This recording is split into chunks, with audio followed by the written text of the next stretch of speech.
Good morning children, how are you? And I hope कि आप स्वस्थ होंगे and you are happy, feeling very relax because already the examination, half an examination is over and I hope that you all have given your best in your exam. मुझे पूरी आशा है कि आपने exams अच्छे से किए होंगे और मुझे आशा है कि आपको अच्छे नंबर्स भी मिलेंगे। बच्चों, जैसा कि हम लोगों ने सिविक्स यानी नागरिक शास्त्र चैप्टर शुरू किया था, जेंडर रिलीजन एंड कास्ट यानी लिंग, आपका जो है लिंग, जाति, धर्म और लैंगिक मसले, हमने जो है ये शुरू किया था चैप्टर। तो और हमने एग्ज़ामिनेशन से पहले जो है इस चैप्टर का आधा पार्ट हम पढ़ चुके हैं, डिस्कस कर चुके हैं। अब आगे इस लेक्चर में, आज के लेक्चर में जो है हम इसी पार्ट को जो है आगे बढ़ाएंगे, कंटिन्यू करेंगे। लेकिन आगे बढ़ने से आगे बढ़ने से पहले हम उन पॉइंट्स को एक बार रिवाइज कर लेते हैं जो हम लोगों ने पिछले लेक्चर में पढ़ा था, ताकि आपको थोड़ा रिवीजन हो जाए और आपको याद आ जाए कि हमने क्या पढ़ा था, और फिर आप आगे जो भी शीर्षक, जो भी टॉपिक दिए हैं उससे आप उसको कनेक्ट कर सकें और आपको पार्ट अच्छी तरीके से समझ में आ जाएगा। तो चलिए पहले हमें थोड़ा सा रिवाइज कर लेते हैं कि हमने क्या पढ़ा था। तो बच्चों, हमने सबसे पहले पढ़ा था आपके इस जो शीर्षक था जाति, धर्म और लैंगिक मसले में, हमने लैंगिक विभाजन के बारे में पढ़ा, हमने श्रम विभाजन के बारे में पढ़ा था, हमने नारीवाद के बारे में पढ़ा था, हमने समाज में महिलाओं की स्थिति के बारे में भी पढ़ा था। तो बच्चों, हमने सबसे पहले लैंगिक विभाजन, सबसे पहले हमने जो लैंगिक असमानता के बारे में हमने पढ़ा, और सामाजिक असमानता का जो यह रूप था वो हर जगह नज़र आता है, ये लैंगिक विभाजन जो है। इसमें हमने समाज में महिलाओं की स्थिति के बारे में पढ़ा था कि समाज में आज भी महिलाओं की स्थिति जो है पुरुषों की अपेक्षा बहुत ही थोड़ी दयनीय है या ख़राब कह सकते हैं, और महिलाओं को पुरुषों के बराबर कार्य करने के बावजूद भी कम वेतन दिया जाता है। या ये कह सकते हैं ना बच्चों कि हमने पढ़ा था कि बचपन से ही पुरुषों में ये बात घर कर जाती है कि महिलाएं केवल घरेलू कार्य करने और बच्चों की देखभाल करने का कार्य ही करती हैं, और जबकि मर्द घर के बाहर का काम करते हैं। ऐसा नहीं कि मर्द ये क्या सारे काम नहीं कर सकते हैं, लेकिन वो सोचते हैं कि ऐसे कामों को करना औरतों के ज़िम्मे है। पर जब सिलाई कटाई से लेकर इन्हीं सब कामों के लिए अगर मर्दों को पैसे मिलते हैं, जेंट्स को पैसे या पुरुषों को पैसे मिलते हैं, तो वो हर ये काम खुशी खुशी ये काम घर के बाहर भी वो करते हैं। आपने देखा होगा कि अधिकांश दर्जी और होटल के रसोइये जो है पुरुष होते हैं। इस प्रकार औरतें घर के बाहर से लेकर खेत में खटने तक का भी काम करती हैं। हम शहरों में देखते हैं कि कोई भी जो है वो पुअर यानी गरीब जो महिला है, किसी मध्यवर्गीय परिवार में नौकरानी का काम कर रही है या दफ्तर जा रही है। सच्चाई यह है कि अधिकतर जो महिलाएं होती हैं बच्चों, वो अपने घरेलू काम के अतिरिक्त वो बाहर का काम भी करती हैं, ताकि उनको कुछ ना कुछ उनको अर्निंग या अतिरिक्त जो है वो धन उनको मिल सके। तो इस तरीके से जो है वो ये जो समाज में महिलाओं की जो सोच है।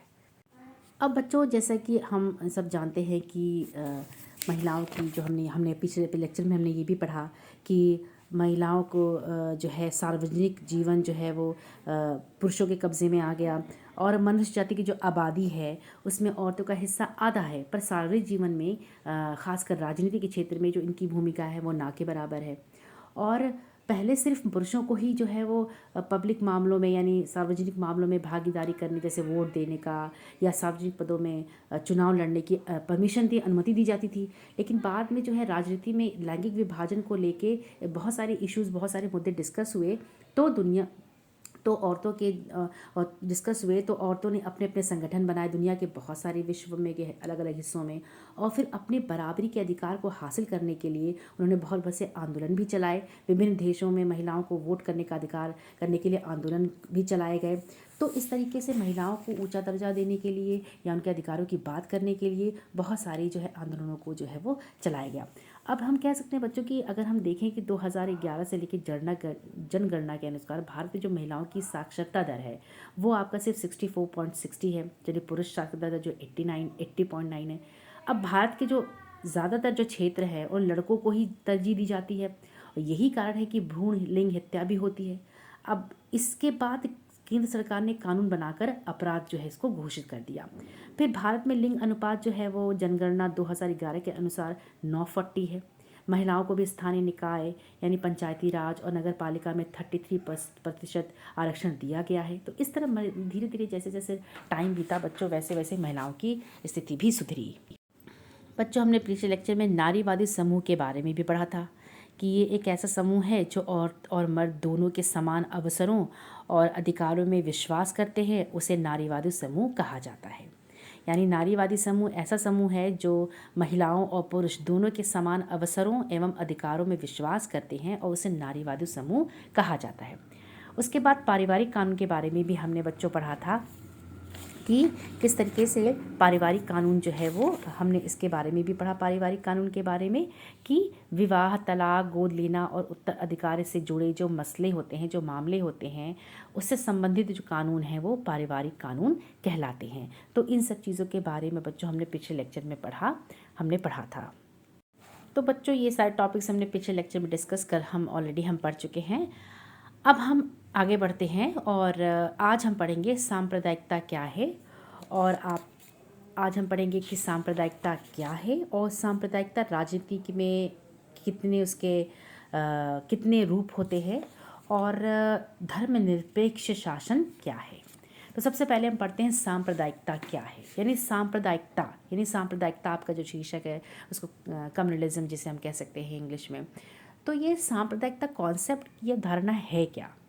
अब अगर हम कहें कि जब धर्म को राष्ट्र का आधार मान लिया जाता है, तब जो है ये समस्या जो है वो आरंभ होती है यानी शुरू होती है। यानी जब धर्म को हम राष्ट्र का आधार मान लेते हैं, तब ये जो सांप्रदायिकता जैसी बीमारी है या फिर कह सकते हैं इसको ये सामाजिक बुराई है, ये शुरू होती है। हमने पिछले जो लेक्चर में बच्चों, हमने पिछले चैप्टर में नॉट लेक्चर चैप्टर में आयरलैंड का हमने उदाहरण पढ़ा था कि वहाँ राष्ट्रवाद की एक ऐसा कॉन्सेप्ट, इसी अवधारणा से जुड़े जो खतरे थे यानी जो खतरा था, वो हमने इसी तरीके की खतरे को जो है वहाँ की जो राष्ट्रवाद से जुड़े जो अवधारणा थी, इसी तरीके के खतरे को दिखा रहा था। यानी सांप्रदायिकता जैसी बुराई को वो शो कर रहा था।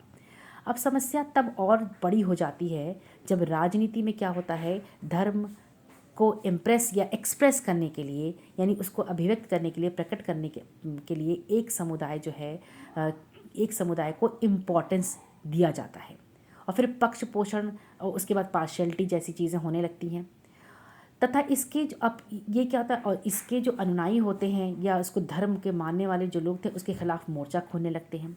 तो ऐसा तब होता है बच्चों जब एक धर्म के विचारों को दूसरे से हम श्रेष्ठ मानने लगते हैं। जब एक धर्म के विचारों को दूसरे से श्रेष्ठ माना जाता है, तब इस तरह की स्थिति सांप्रदायिकता जैसी स्थिति पैदा होती है। इस तरह की स्थिति जब पैदा होती है और एक धार्मिक समूह, या हम कह सकते हैं कि कोई एक धार्मिक समूह अपनी मांगों को दूसरे समूह के विरोध में खड़ा करने लगता है। तो इस तरह के प्रोसेस में जब राज्य अपनी सत्ता का इस्तेमाल, इस तरह की प्रक्रिया में जब राज्य अपनी पार शक्ति का यानी सत्ता का जो इस्तेमाल किसी एक धर्म के पक्ष में करने लगता है या किसी एक धर्म को ऊंचा उठाने में करने लगता है कि या किसी एक धर्म, तो ऐसी स्थिति में जो है वो सांप्रदायिकता जो है वो अपनी जड़ पकड़ने लगती है। और फिर अब जो है हम बात करें कि राजनीति से धर्म को इस तरह जोड़ना ही जो है हम कह सकते हैं कि सांप्रदायिकता है। अगर हम बात करें सांप्रदायिकता की, तो हम कह सकते हैं कि राजनीति से धर्म को इस तरीके से जोड़ना जहाँ पर राज्य अपनी सत्ता का इस्तेमाल किसी एक धर्म के पक्ष में करने लगे, तो यही सांप्रदायिकता है।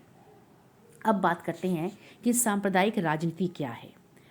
अब हम इस पे करें कि सांप्रदायिक राजनीति जो है एक ऐसे विचारधारा पर, तो अगर हम बात कर रहे हैं बच्चों सांप्रदायिक राजनीति, तो सांप्रदायिक राजनीति बच्चों इस सोच या विचार पे बेस होती है, आधारित होती है कि धर्म ही सामाजिक समुदाय का निर्माण करता है। यानी समाज में समस्या तब शुरू होती है जब धर्म का इस्तेमाल राजनीतिक फ़ायदे के लिए किया जाता है। अब हम कहें कि धर्म ही सामाजिक समुदाय का निर्माण करता है, तो इस मान्यता के अनुकूल सोचना सांप्रदायिकता है। और अगर हम इस सोच के अनुसार चलें तो एक ख़ास धर्म में आस्था रखने वाले लोग एक ही समुदाय के होते हैं, उनके मौलिक हित एक जैसे होते हैं और समुदाय के जो लोग हैं उनको आपसी मतभेद सामुदायिक जीवन में कोई अहमियत नहीं रखते। तो अब हम इस सोच में हम ये भी कह सकते हैं, इस पॉइंट को भी हम मान सकते हैं कि किसी अलग धर्म को जो मानने वाले लोग हैं वो दूसरे समुदाय का हिस्सा नहीं हो सकते। अगर विभिन्न धर्म के लोगों की सोच में, अगर विभिन्न धर्मों को मानने वाले जो लोग हैं उनकी सोच में अगर कोई सिमिलैरिटी दिखती है या कोई समान चीज़ दिखती है, समानता दिखती है, तो ये हम कह सकते हैं तो यह ऊपरी और बेईमानी होती है। अलग अलग धर्मों के लोगों के हित जो होते हैं, अलग अलग जो धर्म के लोगों के जो वेलफेयर जो हित होते हैं तो अलग अलग होंगे ही, और उनके टकराव भी होगा उनमें। तो ये सांप्रदायिकता की जो कहते नहीं ये जाल है। तो ये जो स्थिति है जो हमने अभी बात की, ये सांप्रदायिकता के फैलने, किस तरीके से सांप्रदायिकता पनपती है और फैलती है, ये उसका जो है ये परिस्थिति है। अब हम बात करें जैसे कि ये समस्या यानी सांप्रदायिकता की समस्या तब ज़्यादा गंभीर हो जाती है जब अपनी मांगों के लिए विभिन्न धार्मिक समूह आमने सामने आ जाते हैं। ठीक इसी मौके पर जब सरकार केवल एक धार्मिक समूह की मांगों को पूरा करने के लिए अपनी शक्ति का उपयोग करती है, तब समस्या और भी बड़ी हो जाती है। इसी तरह धर्म का इस्तेमाल जो है राजनीतिक फायदे के लिए करना सांप्रदायिक राजनीति कहा जा सकता है। समझ में आया?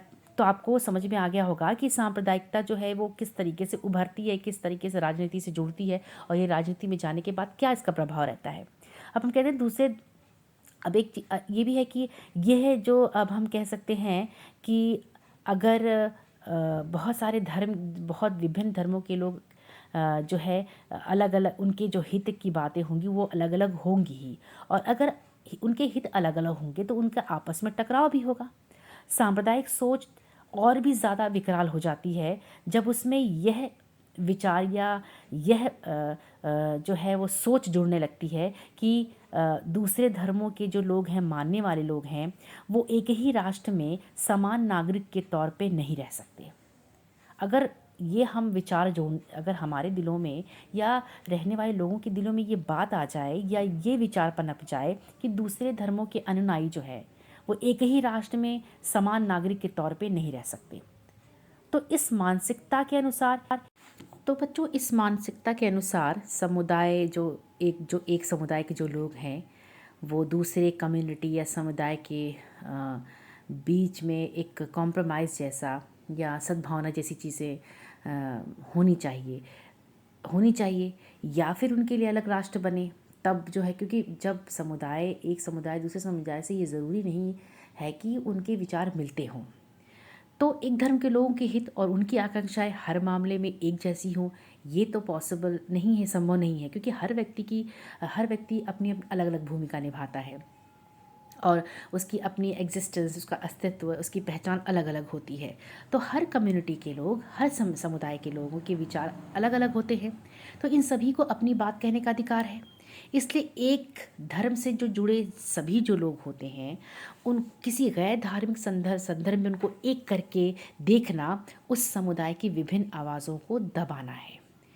तो अब ये चीज़ें जो ये एक मान्यता है जो बुनियादी रूप से जो है कहीं ना कहीं जो है वो निरर्थक है, या हम कह सकते हैं सही नहीं है।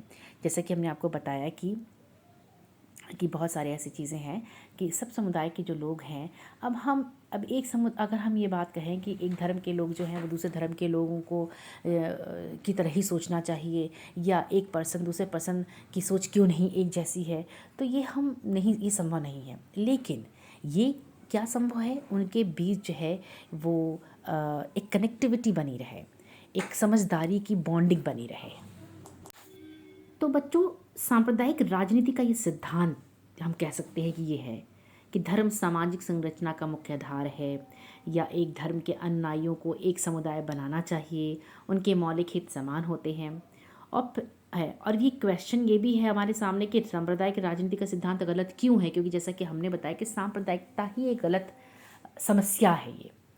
तो जब ये राजनीति में जब ये एक्सप्रेस होती है, जब ये अभिव्यक्त होती है, तो राजनीति तो ये गलत, तो ये सिद्धांत कहीं भी किसी तरीके से सही नहीं है, क्योंकि समान धर्म के लोग जो है हर विषय वस्तु पर समान रुचि और विचार नहीं रखते हैं, उनके अलग अलग अपने विचार होते हैं।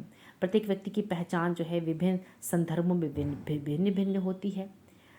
अब तो इस तरीके से जो है सांप्रदायिकता के जो है क्यों सिद्धांत ये गलत है, ये हम कारण कह सकते हैं।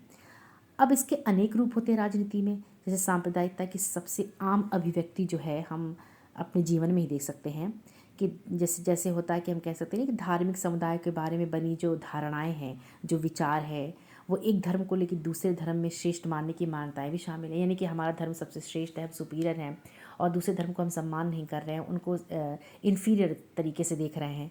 तो ये तो इसकी वजह से सांप्रदायिकता पनप जाती है। ये एक रूप है पनपने का। फिर है सांप्रदायिक सोच अक्सर अपने धार्मिक समुदाय का राजनीतिक प्रभुत्व स्थापित करने की फिराक में रहती है। जो सांप्रदायिक सोच है वो अपने धर्म को राजनीति में और मजबूत बनाने की फिराक में रहती है। तो जो लोग मेजॉरिटिज्म में हैं, जो लोग मेजॉरिटी में हैं, जो बहुसंख्यक समुदाय के होते हैं, उनकी ये कोशिश जो है वो कहीं ना कहीं मेजॉरिटिज्म का रूप ले लेती है, बहुसंख्यवाद का रूप ले लेती है। जैसे कि हमने श्रीलंका के बारे में देखा, सिंघली और तमिल के बीच में।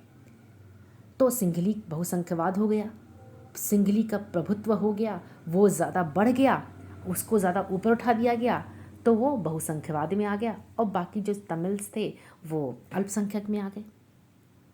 तो इस तरीके से जो है ये भी एक रूप धारण लेती है। फिर इसके बाद सांप्रदायिक आधार पे हम कह सकते हैं बच्चों की राजनीतिक जो घेराबंदी है वो सांप्रदायिकता का दूसरा रूप है, जो सांप्रदायिक आधार है। अब इसमें धर्म के पवित्र प्रतीक जो होते हैं, सिंबल्स होते हैं, धर्म गुरु जो होते हैं, वो भावात्मक अपील और अपने ही लोगों के मन में डर बैठाने जैसे तरीकों का उपयोग करने लगते हैं। जो सांप्रदायिक आधार है बच्चों, वो कभी कभी होता है ना कि धर्म के जो पवित्र प्रतीक हैं, धर्म गुरुओं वो भावात्मक अपील करके लोगों को में ये डर बैठाल देते हैं कि तुम अगर ऐसा नहीं करोगे तो तुम्हारा ये हो जाएगा, या तुम्हारे अगर मेरा जो ये आह्वान या मेरी कही हुई वाणी का अनुसरण नहीं करोगे, तो अगर अनुसरण नहीं करोगे तो तुम्हारा भला नहीं होगा या सामाजिक हित नहीं होगा। तो इस तरीके से जो अब चुनावी राजनीति में एक धर्म के मतदाताओं की भावनाओं या हितों की बात उठाने जैसे तरीके अक्सर अपनाए जाते हैं। तो ये सांप्रदायिकता फैलाने की एक योजना भी हम कह सकते हैं कि ये भी एक रूप धारण करती है। ये चुनावी राजनीति जब चुनाव होते हैं तो कभी कभी एक धर्म के मतदाताओं की भावनाओं की हितों की बात होने लगती है। और कई बार ऐसा भी होता है बच्चों की सांप्रदायिकता का सबसे बेकार और सबसे भद्दा रूप जो होता है, भद्दा जो रूप है लेकर सांप्रदाय के आधार पर हिंसा, दंगा और नरसंहार कराती है। कभी कभी सांप्रदायिकता की वजह से देश में हिंसात्मक प्रवृत्तियां भी हो जाती हैं और दंगे फसाद भी हो जाते हैं। विभाजन के समय हम बहुत दूर ना जाकर हम अपने इतिहास के बारे में देखें तो हम अपने अगर पार्टीशन की बात करें, भारत और पाकिस्तान के विभाजन की बात करें बच्चों, तो जब भारत और पाकिस्तान की जो ये भयंकर विभाजन जो हुआ था, जो टेरेबल डिवीज़न था, वो उसमें कितने दंगे हुए, दोनों तरफ के लोग, हज़ारों लोग मारे गए और बहुत बेगुनाहों का खून बहा, बहुत हत्याएं हुई। तो ये दंगे फसाद सांप्रदायिकता का एक बहुत बड़ा उदाहरण है जो हम अपने भारतीय इतिहास में हम देख सकते हैं। ऐसे बहुत से उदाहरण हम देखने को हमको मिलेंगे। तो आज़ादी के बाद भी बहुत बड़े पैमाने में इस तरह की सांप्रदायिक हिंसा हुई है, दंगे फसाद हुए हैं, और हमने इसकी कल्पना भी नहीं कर सकते हैं, उस तरह की स्थिति भी पैदा हुई है। तो सांप्रदायिकता का ये एक भी रूप है कि हिंसात्मक प्रवृत्ति की भी है। ये हिंसात्मक प्रवृत्ति या हिंसात्मक सिचुएशन, ये स्थिति भी पैदा कर देती है। तो इस तरीके की चीज़ें भी जो है वो हैं। अब इन सांप्रदायिकता को हम कह सकते हैं कि उनको दबाने की जो स्थिति है वो क्या कर सकते हैं हम।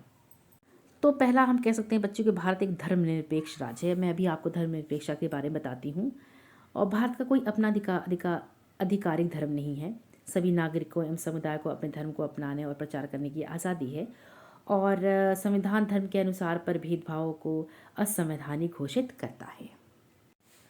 तो बच्चों धर्मनिरपेक्षता के बारे में हम कह रहे थे, अभी बता रहे थे आपको हम। तो अभी हम पढ़ रहे थे धर्मनिरपेक्षता होता क्या है। सबसे पहले ये समझिए कि आपका अगला टॉपिक जो है वो धर्मनिरपेक्ष शासन है। लेकिन धर्मनिरपेक्ष शासन को समझने के लिए पहले हम समझेंगे कि सेक्युलरिज्म यानी धर्मनिरपेक्षता है क्या, इसका मतलब क्या है। तो बच्चों ये एक ऐसी व्यवस्था है जिसमें राज्य का अपना कोई धर्म नहीं होता है, सभी धर्मों को समान माना जाता है, नागरिकों को कोई भी धर्म अपनाने और इसका प्रचार करने की आज़ादी होती है। और इसका सबसे बड़ा उदाहरण जो है हम अपने देश को मान सकते हैं कि भारत एक धर्मनिरपेक्ष देश है, क्योंकि यहाँ पर हिंदू, मुस्लिम, सिख, बौद्ध, जैन और पारसी आदि धर्म के लोग यहाँ निवास करते हैं और उनको हर प्रकार का जो है हर प्रकार की उनको आज़ादी है और अपने धर्म को प्रसार करने की आज़ादी है, अपने विचारों को व्यक्त करने की आज़ादी है। वो कोई भी धर्म अपना सकते हैं, कोई भी धर्म फॉलो कर सकते हैं, अपने धर्म का प्रचार प्रसार करने की उनको पूरी तरीके से आज़ादी दी गई है। तो इसलिए भारत एक धर्मनिरपेक्ष देश है, क्योंकि यहाँ तरह तरह के और कई धर्मों को मानने वाले लोग यहाँ पर रहते हैं। तो इसलिए भारत का कोई अपना एक राज्य धर्म नहीं है, तो इसलिए ये धर्मनिरपेक्ष देश है। तो बच्चों ये तो डेफिनेशन हो गई कि सेकुलरिज्म का मतलब क्या है। तो बच्चों अब डेफिनेशन जो है परिभाषा जानने के बाद अगर हम बात करेंगे तो हमारा देश धर्मनिरपेक्ष देश है। तो सांप्रदायिकता हमारे देश के लोकतंत्र के लिए एक बहुत बड़ी चुनौती रहा है, जैसे कि हमने हमने आपको बताया कि किस तरीके से सांप्रदायिकता जो है दंगों को भी जन्म देती है, उसकी वजह दंगे फसाद भी होते हैं। भारत पाकिस्तान का विभाजन हुआ, उस समय सांप्रदायिक दंगा सबसे बड़ा हुआ। उसके बाद भी आज़ादी के बाद भी कई तरह के सांप्रदायिक दंगे हुए हमारे देश में। तो ये हमारा देश लोकतंत्र देश है। तो इस हमारे जैसे दो देश में लोकतंत्र जैसे देश के लिए एक बहुत बड़ी चुनौती ये रहा है। अब हमारे संविधान निर्माता इस चुनौती के प्रति बहुत ज़्यादा अवेयर थे, सतर्क थे और उनको मालूम था कि हमारा देश धर्मनिरपेक्ष देश है, बहुत सारे धर्मों को मानने वाले लोग हैं, तो ये संभवतः ये हो सकता है कि आपसी टकराव हो। तो इसी कारण उन्होंने क्या किया, धर्मनिरपेक्ष शासन का मॉडल चुना। उन्होंने जो हमारे संविधान निर्माता थे, उन्होंने धर्मनिरपेक्ष मॉडल चुना, धर्मनिरपेक्ष अवधारणा को चुना लोकतंत्र प्रणाली में लाने के लिए, लोकतंत्र को और मजबूत और उसको सुदृढ़ बनाने के लिए, क्योंकि वो जानते थे कि हमारा देश जो है वो विभिन्न धर्मों के मानने वाले लोग यहाँ पर रहते हैं, विभिन्न समुदाय के लोग यहाँ रहते हैं। तो ये मुमकिन है, ये जो है वो संभवतः ये संभव हो सकता है कि आपस में टकराव हो।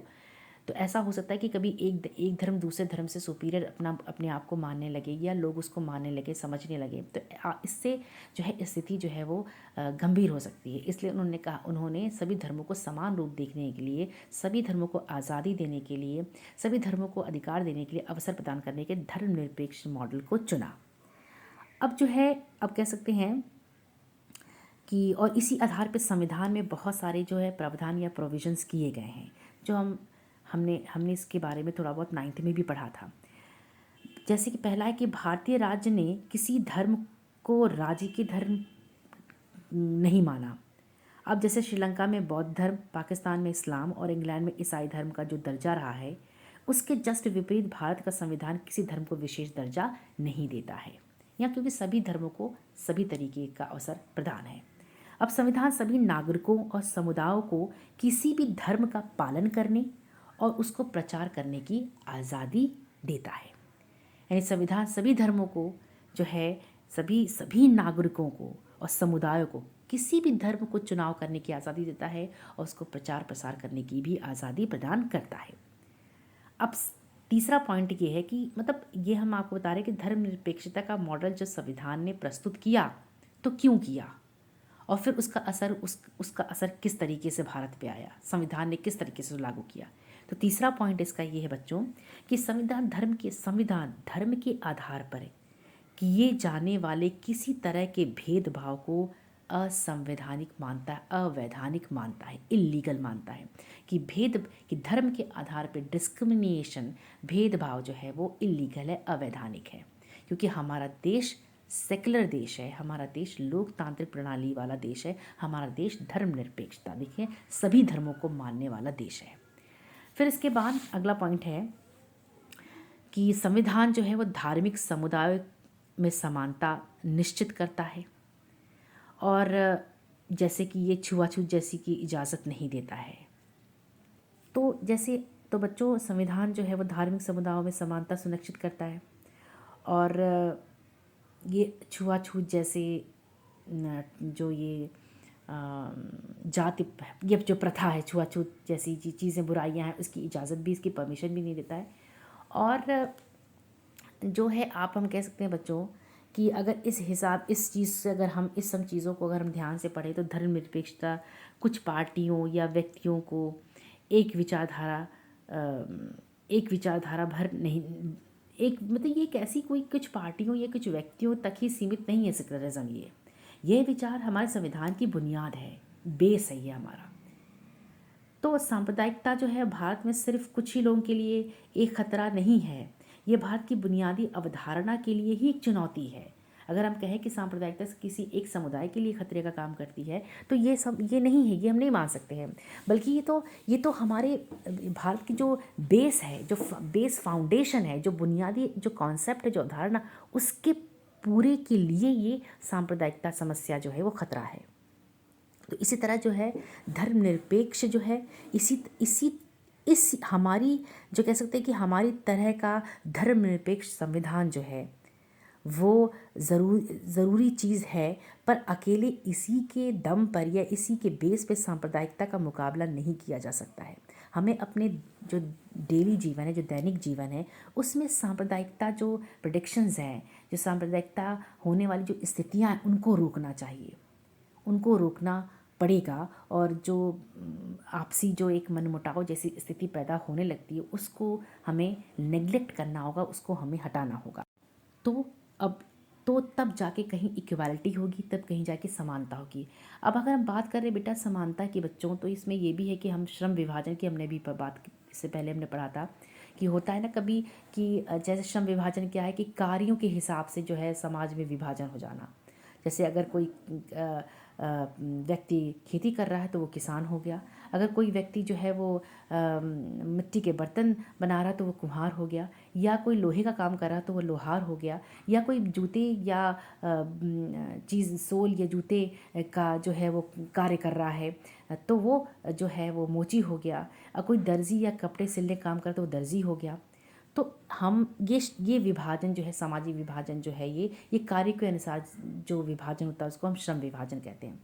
तो इस तरह की विभाजन जो है वो भी हम कह सकते हैं सांप्रदायिकता इससे भी कहीं हम कह सकते हैं कि इस तरह विभाजनों में जिससे संबंधित होती है। तो बच्चों ये आपका अब आज हम यहीं पे बंद करते हैं। तो बच्चों आज हम यहीं स्टॉप करते हैं और अगले लेक्चर में जो है हम इसी पार्ट को कंटिन्यू करेंगे, और आई होप सो कि हम कोशिश करेंगे कि हम पार्ट को ख़त्म करें, और अगर नहीं भी होगा तो हम जो है वो शीर्षक को अगले कंटिन्यू करेंगे और अगला शीर्षक हम पढ़ेंगे। तो तब तक के लिए आप खुश रहिए, बहुत स्वस्थ रहिए, और वीडियो ज़रूर देखते रहिएगा और आप ज़रूर पढ़िएगा। और please watch the video and please write down all the important points what ever what ever I am giving you. और इस तरीके से जो है वो आप अपनी पढ़ाई का आप पढ़ते रहिए, वीडियो ज़रूर देखिएगा, और take care of your self and your family also. Okay, good bye.